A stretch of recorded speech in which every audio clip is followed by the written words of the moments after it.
നബി അലൈഹിസ്സലാമിനിക്ക് കണ്ണ് കാണാത്തവനിക്ക് കാഴ്ച തിരിച്ചു കൊടുക്കുന്ന വലിയ മുഅ്ജിസത്തിന്റെ ഉടമ, വലിയ വലിയ അസുഖങ്ങൾ മാറ്റിക്കൊടുക്കുന്ന, വലിയ വലിയ രോഗങ്ങൾക്ക് പരിഹാരം കൊടുക്കുന്ന, ലോകം കണ്ടതിൽ വെച്ച് ഏറ്റവും നല്ല ഡോക്ടർ എന്ന പദവി നേടിയ റൂഹുല്ലാഹ് ഈസാ നബി അലൈഹിസ്സലാത്തു വസ്സലാം, ഈസാ നബി അലൈഹിസ്സലാമിന് അല്ലാഹു MBBS ന്റെ എല്ലാ ശാഖയും പഠിപ്പിച്ചു കൊടുത്തിട്ടുണ്ട്. മഹാനായ നൂഹ് നബി അലൈഹിസ്സലാമിന് അല്ലാഹു എഞ്ചിനീയറിംഗ് വിഭാഗം പഠിപ്പിച്ചു കൊടുത്തിട്ടുണ്ട്.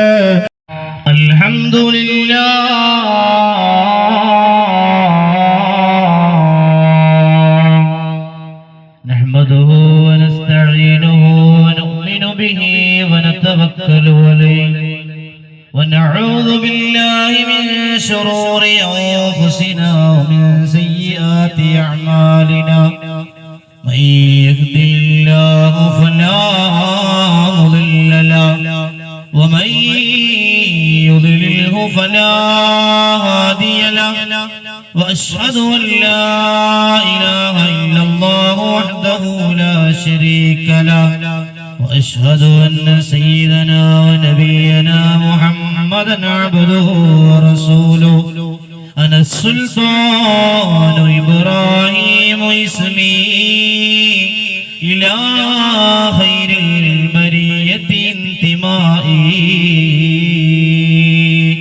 قال الله سبحانه وتعالى في القرآن المجيد قل هل يستوي الذين يعلمون والذين لا يعلمون وقال نبينا وسيدنا محمد صلى الله عليه وسلم كن عالما أو متعلما أو محبا أو مستمعا ولا تكن خامسا رب اشرح لي صدري ويسر لي أمري واحلل عقدة من لساني يفقهوا قولي. ഏറ്റവും ബഹുമാനം നിറഞ്ഞ പണ്ഡിതന്മാരെ, എന്റെ ശബ്ദം ശ്രവിക്കുന്ന സഹോദര സഹോദരിമാരെ, നമ്മുടെ നാട്ടിലെ യുവ കൂട്ടായ്മ സാധു സംരക്ഷണ സമിതി സംഘടിപ്പിച്ച ദ്വിദിന മതപ്രഭാഷണ സദസ്സിലെ രണ്ടാമത്തെയും അവസാനത്തെയും ദിവസത്തിലാണ് നാം സംഗമിച്ചിരിക്കുന്നത്. അല്ലാഹു റബ്ബുൽ ഇസ്സത്ത് സ്വാലിഹായ അമലായി കബൂൽ ചെയ്യുമാറാവട്ടെ. ആമീൻ. ഉസ്താദ് അനസ് അമാനി പുഷ്പഗിരി ഏതാനും സമയത്തിനകം ഇവിടെ എത്തും. ഉസ്താദിനെ നമുക്ക് ശ്രവിക്കാം. നാഥൻ തൗഫീഖ് നൽകട്ടെ. ആമീൻ യാ റബ്ബൽ ആലമീൻ. അല്പം ചില കാര്യങ്ങൾ നിങ്ങളുമായി പങ്കുവെച്ച് നിർത്തും. അല്ലാഹു തൗഫീഖ് നൽകട്ടെ. ആമീൻ. മനുഷ്യന്മാരായ നമ്മെ സംബന്ധിച്ചിടത്തോളം നമ്മൾ ഒരിക്കലും മറ്റുള്ള ജീവജാലങ്ങളെ പോലെ അല്ല. സംസ്കാരം അടങ്ങിയ ഒരു ജീവിതമാണ് നമുക്കുള്ളത്. കൾച്ചർ. എങ്ങനെയാ നമുക്ക് കൾച്ചർ കിട്ടിയത്? വിദ്യാഭ്യാസത്തിലൂടെ, അറിവിലൂടെ, വിജ്ഞാനത്തിലൂടെ, ഇൽമിലൂടെ എന്നൊക്കെ പറയാം. ഹബീബായ സല്ലല്ലാഹു അലൈഹി വസല്ലം തങ്ങൾ പറഞ്ഞത് അൽ ഇൽമു ഹയാത്തുൽ ഇസ്ലാം, ഇസ്ലാമിന്റെ ജീവനാഡിയാണ് ഇൽമ്, വിജ്ഞാനം എന്ന് പറയുന്നത്. എന്നിട്ട് മുത്തനബി പറഞ്ഞിട്ടുണ്ട് ഉത്ലുബുൽ ഇൽമ വലൗ ബിസ്സീൻ, ചൈനയിൽ പോയിട്ടാണെങ്കിലും നിങ്ങൾ ഇൽമ് പഠിക്കണമെന്നാണ്. ഇതൊക്കെ സൂചിപ്പിക്കുന്നത് ഇൽമിനിക്ക്, അറിവിനിക്ക് ഇസ്ലാം നൽകുന്ന പ്രാധാന്യമാണ്. ചൈന റസൂലുള്ളാഹി തങ്ങളുടെ കാലഘട്ടത്തിൽ, ആ കാലഘട്ടത്തിൽ എത്തിപ്പെടാൻ പ്രയാസമാകുന്ന ഒരു സ്ഥലമായിരുന്നു ചൈന. ഇന്നവിടേക്ക് ഫ്ലൈറ്റുകളും സംവിധാനങ്ങളും ഒക്കെ ഉണ്ടെങ്കിലും അന്നത്തെ കാലത്ത് അറേബ്യയിൽ നിന്ന് ചൈനയിൽ എത്തിപ്പെടാൻ വലിയ പ്രയാസമായിരുന്നു. ദുഷ്കരമായിരുന്നു. അതുകൊണ്ട് മുത്തനബി പറഞ്ഞു, അങ്ങനെ പ്രയാസപ്പെട്ടിട്ടാണെങ്കിലും നീ ഇൽമ പഠിക്കണം, അറിവ് സമ്പാദിക്കണം എന്നുള്ളതാണ്. അതുകൊണ്ട് നമ്മുടെ ഓരോരുത്തരുടെയും ജീവനാഡിയാണ്, ഞരമ്പാണ് വിജ്ഞാനം എന്ന് പറയുന്നത്. വിജ്ഞാനമില്ലെങ്കിൽ മനുഷ്യനല്ല. വിശുദ്ധമായ ഖുർആൻ പറഞ്ഞതുപോലെ ഉലൈക കൽ അൻആം ഔ ബൽ ഹും ഫീ അളൽ, അഥവാ അവർ നാക്കാലികളെ പോലെ, ബൽ ഹും അളൽ, അതിനേക്കാളും അത് പതിച്ചു പോകും. വിജ്ഞാനമില്ലാത്തവൻ, അവനിക്ക് യാതൊരു വിലയും ഇവിടെ സമൂഹത്തിലില്ല. ഇസ്ലാം കൽപ്പിക്കുന്നില്ല. ഇസ്ലാം മാത്രമല്ല, വിജ്ഞാനമില്ലാത്തവനിക്ക് ഇവിടെ യാതൊരു സ്ഥാനവുമില്ല എന്ന് ഈ ഹദീസുകളും ഈ സംഭവങ്ങളും ഒക്കെ സൂചിപ്പിക്കുന്നതായി കാണാം. മതത്തിന്റെ അടിസ്ഥാനം തന്നെ ഇൽമാണ്, അറിവാണ്. അറിവില്ലാത്തവന് മതത്തിൽ സ്ഥാനമില്ല, സമൂഹത്തിൽ സ്ഥാനമില്ല, അവനിക്ക് വളരാനും ഉയരാനും കഴിയില്ല എന്നുള്ളതാണ് നമ്മൾ മനസ്സിലാക്കേണ്ടത്. ഭൂമിയിലേക്ക് മനുഷ്യൻ വരുമ്പോൾ അല്ലാഹു അവനിക്ക് തന്ന സമ്പത്താണ് വിജ്ഞാനം എന്ന് പറയുന്നത്. അല്ലാഹു സുബ്ഹാനഹു വ തആല നമ്മുടെയൊക്കെ പിതാവായ വല്ലിപ്പയായ ആദം നബി അലൈഹിസ്സലാത്തു വസ്സലാം അവിടത്തേക്ക് 2 സമ്പത്ത് നൽകിയിട്ടുണ്ട്, 2 സമ്പാദ്യം നൽകിയിട്ടുണ്ട്, 2 സ്വർഗം നൽകിയിട്ടുണ്ട്. ഒന്നാമത്തെ സ്വർഗം യഥാർത്ഥ സ്വർഗം. അവിടെ ഒരുപാട് കാലം ജീവിച്ചല്ലോ. അല്ലാഹു സുബ്ഹാനഹു വ തആല മനുഷ്യന്മാരെ പടക്കാൻ ഉദ്ദേശിച്ചപ്പോ അല്ലാഹു തആല ചോദിച്ചില്ല മലക്കുകളോട്, മലക്കുകളെ ഇന്നി ജായിലുൻ ഫിൽ അർളി ഖലീഫ, ഞാൻ ഭൂമിയിലേക്ക് എന്റെ പ്രതിനിധികളെ അയക്കാൻ ഉദ്ദേശിക്കുന്നുണ്ട്, എന്താ നിങ്ങളുടെ അഭിപ്രായം? ഒരു കാര്യം നമ്മൾ മനസ്സിലാക്കേണ്ടത്, അള്ളാഹ്ക്ക് വിചാരിച്ച അള്ളാഹു അത് നടപ്പിലാക്കും, അത് ഉറപ്പാ. പിന്നെ എന്താ മലക്കളോട് ചോദിക്കുന്നത്? ഒരു മുഷാവറ. ഏതൊരു കാര്യത്തിലും നമ്മളൊരു മുഷാവറ നടത്തണം, കൂടിയാലോചന നടത്തണം. നമ്മുടെ വീട്ടിൽ എന്തെങ്കിലും പരിപാടി ഉണ്ടാകുമ്പോ, അല്ലെങ്കിൽ നമുക്ക് എന്തെങ്കിലും ഒരു പരിപാടി പ്ലാൻ ഉണ്ടാകുമ്പോ, അതിനെക്കുറിച്ച് നമ്മുടെ വീട്ടുകാരോട് നമ്മൾ ചർച്ച ചെയ്യണം, കൂടിയാലോചന ചെയ്യണം. അതാണ് അല്ലാഹു തആല ഈ ആയത്തിലൂടെ പഠിപ്പിക്കുന്നത്, ഇന്നി ജായിലുൻ ഫിൽ അർളി ഖലീഫ. അപ്പോൾ മലക്കുകൾ എന്താ പറഞ്ഞേ? അതജഅലു ഫീഹാ മൻ യുഫ്സിദു ഫീഹാ വയസ്ഫികു ദിമാഉ വനഹ്നു നുസബ്ബിഹു ബിഹംദിക വനുഖദ്ദിസു ലക്. പടച്ചോനെ, ഈ ഭൂമിയിൽ രക്തച്ചൊരിച്ചിൽ ഉണ്ടാക്കുന്ന, ഫിത്നയുണ്ടാക്കുന്ന, ഫസാദ് ഉണ്ടാക്കുന്ന ഒരു വിഭാഗത്തിനെ എന്തിനാ ഈ ഭൂമിയിലേക്ക് പടച്ചു വിടുന്നത് എന്ന് പറഞ്ഞപ്പോ അല്ലാഹു തആല പറഞ്ഞത്, ഇന്നി അഅലമു മാ ലാ തഅലമൂൻ. മലക്കളെ, നിങ്ങൾക്കറിയാത്തത് എനിക്കറിയാം, നിങ്ങൾക്കറിയാത്ത എനിക്കറിയാം എന്ന് പറഞ്ഞ് അല്ലാഹു തആല ആദം നബി അലൈഹിസ്സലാമിനെ പടച്ചു. ആദം നബി അലൈഹിസ്സലാമിന് ഒന്നാമത്തെ സ്വർഗം അവിടെ കൊടുത്തു. രണ്ടാമത്തെ ഒരു സ്വർഗം കൊടുത്തത് വിജ്ഞാനത്തിന്റെ പറുദീസ. ഒരുപാട് വിജ്ഞാനം, ഈ ലോകത്തുള്ള എല്ലാ വിജ്ഞാനങ്ങളും അല്ലാഹു തആല ആദം നബി അലൈഹിസ്സലാമിനെ പഠിപ്പിച്ചു കൊടുത്തു. സൂറത്തുൽ ബഖറയുടെ തഫ്സീറിൽ, മഹാനായ ഒരുപാട് തഫ്സീറിൽ ഈ വിഷയം കാണാം. സോഫി അടക്കം റിപ്പോർട്ട് ചെയ്തിട്ടുണ്ട്. ഒരുപാട് പേരുകൾ, എല്ലാ ഇൽമുകളും, ഈ ലോകത്ത് വരുന്ന എല്ലാത്തിന്റെയും പേരുകൾ, എല്ലാത്തിന്റെയും പേരുകൾ, ലോകത്തുള്ള എല്ലാ വിജ്ഞാനങ്ങളും അല്ലാഹു സുബ്ഹാനഹു വ തആല ആദം നബി അലൈഹിസ്സലാമിനെ പഠിപ്പിച്ചു കൊടുത്തു. എന്നിട്ട് അല്ലാഹു മലക്കുകളെ വിളിച്ചിട്ട് പറഞ്ഞു, മലക്കുകളെ, നിങ്ങൾ ഇതിന്റെ പേരൊന്ന് പറയുമോ? മലക്കുകളെ, മലക്കുകൾ പറയുന്നു, പടച്ചോനെ, ഞങ്ങൾക്ക് അതിന്റെ പേരുകൾ അറിയൂല. സുബ്ഹാനക ലാ ഇൽമ ലനാ ഇല്ലാ മാ അല്ലംതനാ. നീ പഠിപ്പിച്ചു തന്ന ഇൽമല്ലാതെ ഞങ്ങൾക്കൊരു ഇൽമും അറിയൂല അല്ലാഹ് എന്ന് മലക്കുകൾ അല്ലാഹുവിനോട് പറഞ്ഞിട്ടുണ്ട്. എന്നിട്ട് അല്ലാഹു തആല മഹാനായ ആദം നബി അലൈഹിസ്സലാത്തു വസ്സലാമിനിക്ക് ലോകത്തുള്ള എല്ലാത്തിന്റെയും വിവരങ്ങൾ പഠിപ്പിച്ചു കൊടുക്കുകയാ. എല്ലാ വിജ്ഞാന ശാഖയും പഠിപ്പിച്ചു കൊടുക്കുകയാ. എല്ലാ വിജ്ഞാന ശാഖയും അല്ലാഹു തആല ആദം നബി അലൈഹിസ്സലാമിനിക്ക് കൊടുത്തിട്ടുണ്ട്. ഇങ്ങനെ ആദം നബി അലൈഹിസ്സലാമിനിക്ക് 2 സ്വർഗം അല്ലാഹു കൊടുത്തിട്ടുണ്ട്. എല്ലാ വിജ്ഞാന വിജ്ഞാനങ്ങളും അള്ളാഹു കൊടുത്തിട്ടുണ്ട്. അള്ളാഹു ഓരോ പ്രവാചകന്മാർക്കും സ്പെഷ്യലായിട്ടുള്ള വിജ്ഞാനങ്ങൾ പഠിപ്പിച്ചു കൊടുത്തിട്ടുണ്ട്. മഹാനായ റൂഹുല്ലാഹ് ഈസാ നബി അലൈഹിസ്സലാം,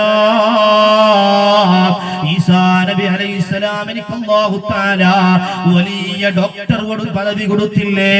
ലോകത്തിലെ ഏറ്റവും നല്ല ഡോക്ടർ എന്ന പദവിയുള്ളത് ഈസാ നബി അലൈഹിസ്സലാമിനിക്കാ. കണ്ണ് കാണാത്തവനിക്ക് കാഴ്ച തിരിച്ചു കൊടുക്കുന്ന വലിയ മുഅ്ജിസത്തിന്റെ ഉടമ, വലിയ വലിയ അസുഖങ്ങൾ മാറ്റിക്കൊടുക്കുന്ന, വലിയ വലിയ രോഗങ്ങൾക്ക് പരിഹാരം കൊടുക്കുന്ന, ലോകം കണ്ടതിൽ വെച്ച് ഏറ്റവും നല്ല ഡോക്ടർ എന്ന പദവി നേടിയ റൂഹുല്ലാഹ് ഈസാ നബി അലൈഹിസ്സലാത്തു വസ്സലാം, ഈസാ നബി അലൈഹിസ്സലാമിന് അല്ലാഹു MBBSന്റെ എല്ലാ ശാഖയും പഠിപ്പിച്ചു കൊടുത്തിട്ടുണ്ട്. മഹാനായ നൂഹ് നബി അലൈഹിസ്സലാം, നൂഹ് നബി അലൈഹിസ്സലാമിന് അല്ലാഹു എഞ്ചിനീയറിംഗ് വിഭാഗം പഠിപ്പിച്ചു കൊടുത്തിട്ടുണ്ട്. അതല്ലേ നൂഹ് നബി അലൈഹിസ്സലാമിന്റെ കാലത്ത് വെള്ളപ്പൊക്കമുണ്ടായപ്പോ അല്ലാഹു തആല വലിയൊരു കപ്പൽ നിർമ്മിക്കാൻ വേണ്ടി പറഞ്ഞത്. ഒരു ടെക്നോളജിയും ഇല്ലാത്ത കാലഘട്ടത്തിലെ ലോകത്തിലെ ഏറ്റവും നല്ല എഞ്ചിനീയറായ മഹാനായ നൂഹ് നബി അലൈഹിസ്സലാം നല്ല രൂപത്തിലുള്ള കപ്പൽ നിർമ്മിച്ച് രക്ഷപ്പെട്ടില്ലേ? അതാണ് നൂഹ് നബി അലൈഹിസ്സലാമിന് അല്ലാഹു കൊടുത്ത ഇൽമ്.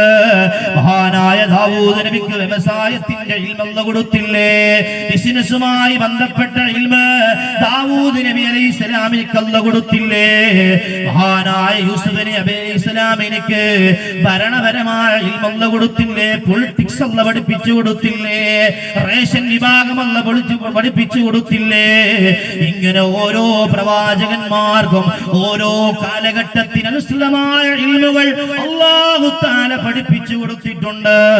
അതുകൊണ്ടാ അവരൊക്കെ കാലത്ത് വലിയ ദഅവത്ത് നടത്തിയത്. ഇൽമില്ലാത്തവനെ സമൂഹത്തിന് ആവശ്യമില്ല, ഇൽമില്ലാത്തവനെ ലോകം അംഗീകരിക്കൂല. ഇൽമുണ്ടോ അവിടെ അദബുണ്ട്, അവിടെ സ്ഥാനമുണ്ട്.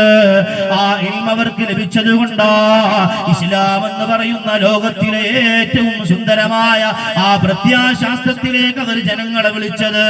അക്കാലഘട്ടത്തിൽ ആവശ്യമായ ഇൽമുകൾ കൊടുത്തുകൊണ്ട്, അക്കാലത്ത് ആവശ്യമായ വിജ്ഞാനങ്ങൾ കൊടുത്തുകൊണ്ട് പ്രവാചകന്മാർക്ക് അല്ലാഹു വലിയ കഴിവ് നൽകി. ആ കഴിവ് ഉപയോഗിച്ചിട്ടാ അവര് ഇസ്ലാമിക ദഅവത്ത് നടത്തി ജനങ്ങളെ ഇസ്ലാമിലേക്ക് ക്ഷണിച്ചത്. ചുരുക്കി പറഞ്ഞാൽ ഇൽമില്ലാത്തവനിക്ക് ദുനിയാവിൽ സ്ഥാനമില്ല, ആഖിറത്തിൽ സ്ഥാനമില്ല. ഇരിക്കട്ടെ, ഞാൻ പറഞ്ഞു കൊണ്ടുവരുന്നത് റസൂലുള്ളാഹി സ്വല്ലല്ലാഹു അലൈഹി വസല്ലം തങ്ങൾക്ക് അല്ലാഹു നൽകിയ ഏറ്റവും വലിയ മുഅ്ജിസത്തല്ലേ ഖുർആൻ. ആ ഖുർആൻ ഉപയോഗിച്ചല്ലേ മുത്തനബി ദഅവത്ത് നടത്തിയത്. ആ ഖുർആനിന്റെ ഭാഷ, ആ അറബി ഭാഷ എന്ത് വലിയ സൗന്ദര്യമുള്ള ഭാഷ. അതിലുള്ള ഓരോ ലഫ്ളുകൾക്ക് എന്ത് ഭംഗിയാ, ഓരോ ലഫ്ളുകൾക്ക് എന്ത് അർത്ഥമാ.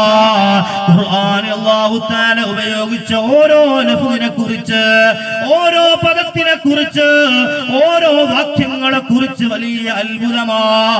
അക്കാലത്തെ ഏറ്റവും വലിയ സാഹിത്യകാരന്മാരെ മുട്ടുമടക്കിയതാണ് ഖുർആൻ. അവരൊക്കെ പറഞ്ഞില്ലേ ഖുർആൻ അമാനുഷികമാ, ഖുർആൻ ഒരു മനുഷ്യന്റെയും സൃഷ്ടിയല്ല, ഖുർആൻ ഒരു മനുഷ്യന്റെയും സൃഷ്ടിയല്ല, ഖുർആൻ അല്ലാഹുവിൽ നിന്ന് ഇറക്കപ്പെട്ട വേദമാ. അക്കാലത്ത് അതായിരുന്നു ആവശ്യം. അങ്ങനെ ഓരോ കാലഘട്ടത്തിനും ആവശ്യമായ അറിവുകൾ അല്ലാഹു തആല പ്രവാചകന്മാർ മുഖേന ലോകത്ത് പഠിപ്പിച്ചു കൊടുത്തിട്ടുണ്ട്. ഇസ്ലാം ഒന്നിനും എതിരല്ല, സയൻസിന് ഇസ്ലാം എതിരല്ല, എഞ്ചിനീയറിംഗ് ഇസ്ലാം എതിരല്ല. ഇസ്ലാം സമ്പൂർണമാണ്, ഇസ്ലാം വലിയ വിശാലമാണ്. ഏത് വിജ്ഞാന ശാഖയും പഠിപ്പിക്കുന്ന ലോകത്തിൽ തന്നെ ഏറ്റവും നല്ല പ്രത്യാശാസ്ത്രമാണ് ഇസ്ലാം. നല്ലൊരു ദർസിലേക്ക്, കോളേജിലേക്ക് പോകുന്ന ഒരു മുതഅല്ലിം, ആ മുതഅല്ലിം അവിടെ എല്ലാം പഠിക്കുന്നുണ്ട്. വെറും കിതാബ് മാത്രമല്ല, എഞ്ചിനീയറിംഗ് പഠിക്കുന്നുണ്ട്, MBBS വരെ പഠിക്കുന്നുണ്ട്. അത് സർക്കാർ അംഗീകരിച്ച സർട്ടിഫിക്കറ്റ് ഒന്നും ഇല്ല എന്നുള്ളതൊക്കെ പഠിപ്പിക്കുന്നുണ്ട്. മന്ദിക്ക് മഹാനി അതൊക്കെ ഉസ്താദുമാർക്ക് അറിയും. ഇതിലൊക്കെ ഒരുപാട് വിജ്ഞാനമുണ്ട്, ഒരുപാട് വിജ്ഞാനമുണ്ട്. വക്കീല് ആവാൻ പഠിപ്പിക്കുന്ന ഒരുപാട് കിതാബുകൾ മന്ദിക്കടക്കം. മന്ദിക്കെന്ന് പറയുന്നത് തർക്കശാസ്ത്രമാണ്, അത് പഠിപ്പിക്കുന്നുണ്ട്.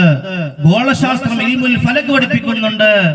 ഒരു വിദ്യാർത്ഥി കോളേജിലേക്ക് പോകുന്ന 7 or 8 വർഷം ദർസിൽ ഉഷാറായി പഠിക്കുകയാണെങ്കിൽ ആ വിദ്യാർത്ഥിക്ക് യാതൊരു പ്രശ്നവും ഉണ്ടാവില്ല, എല്ലാത്തിലും നമ്പർ 1 ആയിരിക്കും. അതാണ് ഇസ്ലാമിന്റെ കിതാബിന്റെ ഊത്തിന്റെ ഒരു ഗുണം എന്ന് പറയുന്നത്. ഓതും പോലെ ഓതി എന്നേക്ക്. പിന്നെ 2 കൊല്ലം കോളേജിലും പോയി താമ ഇറങ്ങിയാൽ വലിയ പണ്ഡിതനാവാ, എല്ലാ മേഖലയിലും കൈവലിക്കാൻ പറ്റും. അതുകൊണ്ട് എത്ര സംവിധാനം നമുക്കുണ്ട് ഇൽമ പഠിക്കാൻ. നമ്മുടെ മക്കൾ അവരെ നമ്മൾ ആ രീതിയിൽ വളർത്തിയെടുക്കണം. അല്ലാഹു തആല നമുക്ക് 2 3 4 ആൺമക്കൾ തന്നിട്ടുണ്ടെങ്കിൽ ഒരാളെങ്കിലും ഒരു പണ്ഡിതനാക്കാൻ നമ്മൾ മുന്നോട്ട് വരണ്ടേ. നമ്മൾ മരണപ്പെട്ട നമുക്ക് വേണ്ടി ദുആ ചെയ്യുക മാത്രമല്ല, ഒരു പണ്ഡിതൻ നമ്മുടെ വീട്ടിലുണ്ടായാൽ അത് വലിയൊരു വിളക്കല്ലേ, നമ്മുടെ നാടിന്റെ വിളക്കല്ലേ, നമ്മുടെ വീടിന്റെ വിളക്കല്ലേ, വീടിന്റെ അലങ്കാരമല്ലേ. അതുകൊണ്ട് ആൺമക്കൾ തന്നിട്ടുണ്ടെങ്കിൽ ശുക്ർ ചെയ്യണം നമ്മൾ. അതൊരു പരീക്ഷണമാണ്. ആൺമക്കൾ പരീക്ഷണമാണ്, മക്കൾ പരീക്ഷണമാണ്, സമ്പത്ത് പരീക്ഷണമാണ്. എങ്ങനെ ഞാൻ കൊടുത്ത സമ്പത്തിൽ നിന്ന് അവൻ എത്രത്തോളം എങ്ങനെ എവിടെയൊക്കെ ചെലവഴിക്കുന്നുണ്ട്, അതൊരു പരീക്ഷണമാണ്. ഞാൻ കൊടുത്ത മക്കൾ ആൺമക്കളാവട്ടെ പെൺമക്കളാവട്ടെ എങ്ങനെയാണ് അവരെ വളർത്തുന്നത്, അതൊരു പരീക്ഷണമാണ്, നിഅമത്താണ്, പരീക്ഷണവുമാണ്. നമ്മൾ അതൊക്കെ ശ്രദ്ധിച്ചുകൊണ്ട് ഓരോ ജീവിതത്തിൽ ഓരോ സെക്കൻഡുകളും നമ്മൾ ചിന്തിക്കണം. പഠിച്ചോനെ എനിക്ക് അല്ലാഹ് 4 ആമക്കളെ തന്നിട്ട് ഒരാളെങ്കിലും ഞാൻ ഓതാൻ പറഞ്ഞില്ലല്ലോ. നമ്മൾ ചിന്തിക്കണത് എന്താ? എല്ലാം പഠിക്കാൻ സൗകര്യമുള്ള കാലത്താണ് നമ്മളുള്ളത്. എഞ്ചിനീയർമാരായ ഉസ്താദുമാർ എത്രയുണ്ട്, ഡോക്ടർമാരായ ഉസ്താദുമാർ എത്രയുണ്ട്, വക്കീലന്മാരായ ഉസ്താദുമാർ എത്രയുണ്ട്. അതുകൊണ്ട് അതിനൊന്നും മടി കാണിക്കണ്ട. എല്ലാ സംവിധാനമുള്ള ദർസുകളും പള്ളികളും കോളേജുകളും ഒക്കെ നമ്മുടെ കേരളത്തിൽ പ്രത്യേകിച്ച് മലപ്പുറം ജില്ലയിൽ ഒരുപാടുണ്ട്. അതൊക്കെ നമ്മൾ ഉപയോഗപ്പെടുത്തണം, അതൊക്കെ നമ്മൾ യൂസ് ചെയ്യണം. പിന്നെ നമ്മള് ഭാവിയിൽ നമ്മൾ നഖം കടിച്ചുകൊണ്ട് കാര്യമില്ല. പഠിച്ചോനെ എനിക്കതിന് കഴിഞ്ഞില്ലല്ലോ എന്ന് ഭാവിയിൽ പഠിക്കുന്ന സമയത്തെ പഠിക്കൂ, പിന്നെ പഠിക്കാൻ കഴിയൂല. പിന്നെ പഠിക്കുന്നതിനൊക്കെ ഒരു പരിധി ഉണ്ടാകും. അതിനൊക്കെ പിന്നെ കുടുംബമായി മക്കളായി പിന്നെ അതിനൊക്കെ ഒരു പരിധി ഉണ്ടാകും. ഏതാ ഞാൻ പറഞ്ഞു കൊണ്ടുവരുന്നത്, ഇസ്ലാം എന്ന് പറയുന്ന സുന്ദരമായ പ്രത്യയശാസ്ത്രം ഇൽമിനിക്ക് കൊടുത്ത ഇമ്പോർട്ടന്റ്. ഇൽമ പഠിക്കാൻ ഇൽമ കേൾക്കാൻ വന്നതാണ് നമ്മള്. മജ്ലിസുൽ ഇൽമി റൗളത്തും മിൻ റിയാദിൽ ജന്ന എന്ന് പറഞ്ഞു. മാബൈന ഖബരി വ മിൻബരി റൗളത്തും മിൻ റിയാദിൽ ജന്ന. എന്റെയും എന്റെ ഖബറിന്റെയും ഇടയ്ക്കുള്ള സ്ഥലം അത് സ്വർഗ്ഗത്തിന്റെ സ്ഥലത്തിൽപ്പെട്ട ഒരു സ്ഥലമാണെന്ന് മുത്തരി പഠിപ്പിച്ചു. എന്നിട്ട് മുത്തരി പറഞ്ഞു മജ്ലിസുൽ ഇൽമി റൗളത്തും മിൻ റിയാദിൽ ജന്ന. ഇൽമിന്റെ മജ്ലിസ് അത് റൗളത്തും മിൻ റിയാദിൽ ജന്ന, സ്വർഗ്ഗ പൂന്തോപ്പിൽപ്പെട്ട ഒരു പൂന്തോപ്പാണ്. അതുകൊണ്ട് ഇൽമ കേൾക്കാമെന്നവരാ നമ്മള്. നല്ല വയല് അനസമാനി ഉസ്താദ് ഇവിടെ പ്രസംഗിക്കുമ്പോ നമ്മൾ കേൾക്കണം, പഠിക്കണം. നല്ല പഠിക്കാൻ പാകപ്പെട്ട ഒരുപാട് അറിവുകൾ ഉസ്താദിൽ നിന്ന് നമുക്ക് ശ്രവിക്കാൻ കഴിയും. ഇന്നലെ നമ്മൾ ഒരുപാട് ഇൽമ പഠിച്ചു. ആ ഇൽമ പഠിക്കണം എന്ന ലക്ഷ്യത്തോടെ ആയിരിക്കണം നമ്മൾ വരേണ്ടത്. അല്ലാഹു തആല തൗഫീഖ് നൽകട്ടെ. ഞാൻ പറഞ്ഞു കൊണ്ടുവരുന്നത് ഇൽമ റസൂലുള്ളാഹി സ്വല്ലല്ലാഹു അലൈഹി വസല്ലം തങ്ങൾക്ക് അല്ലാഹു തആല എല്ലാ വിജ്ഞാനം നൽകിയിട്ടുണ്ട്. എന്നിട്ട് അല്ലാഹു തആല പറഞ്ഞത് നബിയേ വഖുൽ റബ്ബി സിദ്നി ഇൽമാ. നബിയെ നിങ്ങൾ പ്രാർത്ഥിക്കേണ്ടത് പടച്ചോനെ എനിക്ക് ഇൽമ കൂടുതലാക്കണേ എന്നാണ് നിങ്ങൾ പ്രാർത്ഥിക്കേണ്ടത്. ലോകത്തിലെ എല്ലാ വിജ്ഞാനവും അറിയുള്ള, എല്ലാ വിജ്ഞാന ശാഖയും പരിചയമുള്ള മുത്തുനബിയോട് പോലും അല്ലാഹു തആല പറഞ്ഞത് വഖുൽ റബ്ബി സിദ്നി ഇൽമാ. നബിയെ നിങ്ങളുടെ ഇൽമ കൂടുതലാകാൻ വേണ്ടി ദുആ ചെയ്യണമെന്നാണ്. ഇൽമ കൂടുതലാകാൻ വേണ്ടി നിങ്ങൾ ദുആ ചെയ്യണമെന്നാണ് ഹബീബായ സല്ലല്ലാഹു അലൈഹി വസല്ലം തങ്ങളോട് അല്ലാഹു പറഞ്ഞത്. മുത്തുനബി സല്ലല്ലാഹു അലൈഹി വസല്ലം തങ്ങൾ അറിവ് പഠിക്കുന്നതിനെ, അറിവ് പഠിപ്പിക്കുന്നതിനെ നല്ലവണ്ണം പ്രോത്സാഹനം നൽകിയ നേതാവാണ്. ബദർ യുദ്ധം നടക്കുന്ന സമയത്ത്, ബദർ രണാങ്കണം കഴിഞ്ഞ സമയത്ത് ഒരുപാട് ആളുകളെ ബന്ധസ്ഥരാക്കിയപ്പോ അവരെ വിട്ടയക്കാൻ റസൂലുള്ളാഹി വെച്ച ഡിമാൻഡ് എന്തെന്നറിയുമോ? സഹാബത്തുൽ കിറാമിന് എഴുത്തും വായനയും പഠിപ്പിച്ചു കൊടുക്കണമെന്ന. സഹാബത്തുൽ കിറാമിന് ഖുർആനിക്ക് എഴുത്തും വായനയും പഠിപ്പിച്ചു കൊടുത്താൽ നിങ്ങളെ മോചിതരാക്കാമെന്നാണ് അല്ലാഹുവിന്റെ റസൂൽ അവർക്ക് മുന്നിൽ വെച്ച ഡിമാൻഡ്. അത്രയും ഇൽമിനെ സപ്പോർട്ട് ചെയ്ത, ഇൽമിന് എത്രയും വാല്യൂ കൊടുത്ത നേതാവാണ് അഷ്റഫുൽ ഖൽഖ് മുഹമ്മദുർ റസൂലുള്ളാഹ്. എന്നിട്ട് മുത്തനബി പറഞ്ഞു കുൻ ആലിമൻ ഔ മുതഅല്ലിമൻ ഔ മുഹിബ്ബൻ ഔ മുസ്തമിയൻ ഫലാ തകുൻ ഖാമിസാ.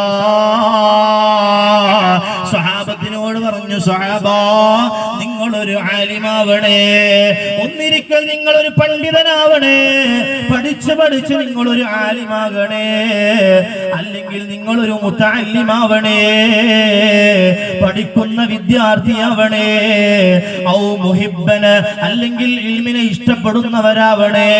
അവര് പണ്ഡിതന്മാര് വിശദീകരിക്കുന്നത് കാണാ, ഇൽമിനെ ഇഷ്ടപ്പെടുക എന്നതിൽ പെട്ടതാണ് ഇൽമിന്റെ ആളുകളെ ഇഷ്ടപ്പെടുക എന്നുള്ളത്, അലിമീങ്ങളെ ഇഷ്ടപ്പെടുക എന്നുള്ളത്, പണ്ഡിതന്മാരെ ബഹുമാനിക്കുക എന്നുള്ളത്.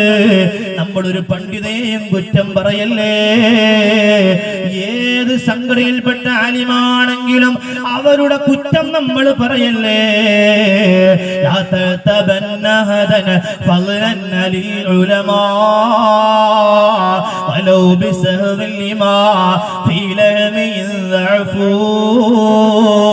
ഒരാളെയും നിങ്ങൾ കുറ്റം പറയല്ലേ, എസ്പെഷ്യലി ആലിമീങ്ങളെ നിങ്ങൾ കുറ്റം പറയല്ലേ, പണ്ഡിതന്മാരെ നിങ്ങൾ തെറി വിളിക്കല്ലേ. കാരണം എന്തെന്നറിയുമോ, അത് മറന്നുകൊണ്ടാണെങ്കിലും നിങ്ങൾ ആ പ്രവർത്തനം ചെയ്യല്ലേ. ആലിമീങ്ങളുടെ മാംസത്തിൽ വിഷമുണ്ട് കേട്ടോ, അവരുടെ മാംസത്തിനിക്ക് പവറുണ്ട്, അവർക്ക് വലിയ സ്ഥാനമുണ്ട്.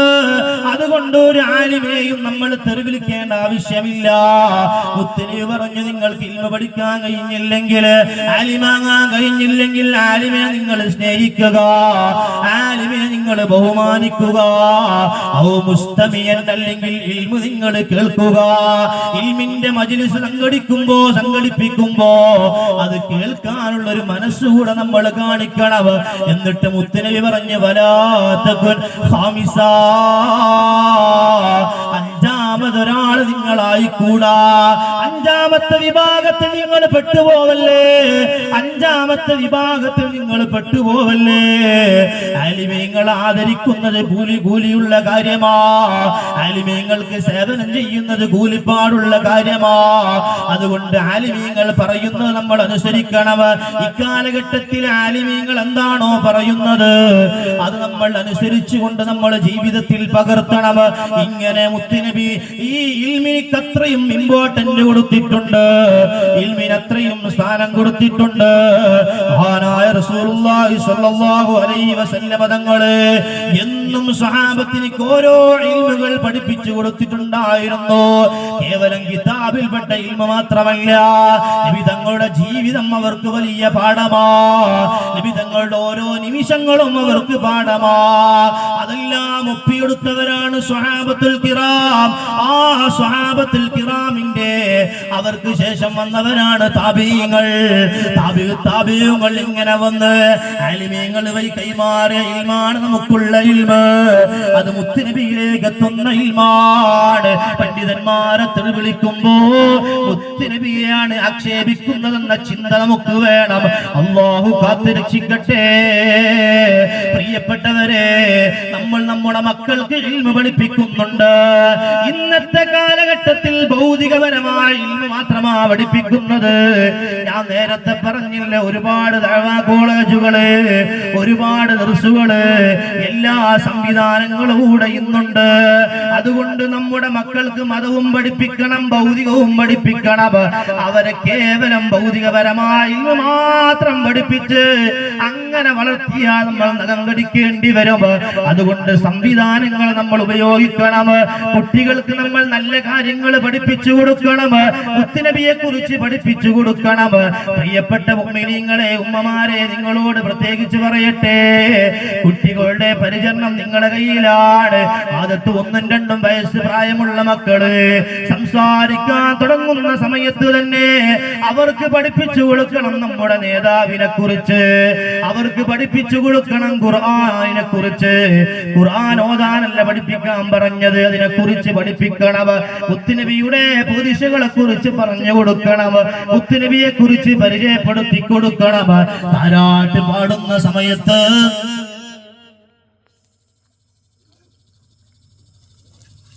താരാട്ട് പാടുന്ന സമയത്ത് മുത്തുനബിയുടെ മദ്ഹുകൾ ഇങ്ങനെ പാടി കേൾപ്പിക്കണം. ഇങ്ങനെ മുത്തുനബിയുമായ ഒരു കണക്ഷൻ ചെറുപ്പത്തിലെ നമ്മുടെ മക്കളെ പഠിപ്പിക്കണം. ഇങ്ങനെ നല്ല നല്ല കാര്യങ്ങൾ പഠിപ്പിച്ച് നമ്മളെ മക്കളെ വളർത്തിയാൽ ദുനിയാവിലും ആഖിറത്തിലും ഉപകരിക്കുന്ന മക്കളായി നമ്മുടെ മക്കൾ മാറുമല്ലോ. അല്ലാഹു നമ്മുടെ മക്കളെയൊക്കെ സ്വാലിഹീങ്ങളിൽ പെടുത്തട്ടെ. അല്ലാഹു നമ്മുടെ മക്കളെയൊക്കെ ദുനിയാവിലും ആഖിറത്തിലും ഉപകാരമുള്ള മക്കളാക്കി അല്ലാഹു മാറ്റിത്തരട്ടെ.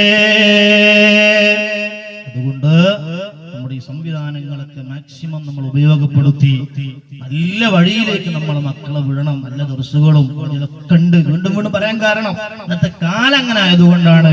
അല്ലാഹു നമ്മുടെ മക്കളൊക്കെ സ്വാലിഹ്യങ്ങൾ പെടുത്തട്ടെ. മാത്രം ഓർമ്മപ്പെടുത്തി വാക്കുകൾക്ക് ഇവിടെ ദുആ വസിയത്തോടെ വആഖിറു ദഅവാനാ അൽഹംദുലില്ലാഹി റബ്ബിൽ ആലമീൻ. അസ്സലാമു അലൈക്കും വറഹ്മത്തുള്ളാഹി വബറകാതുഹു.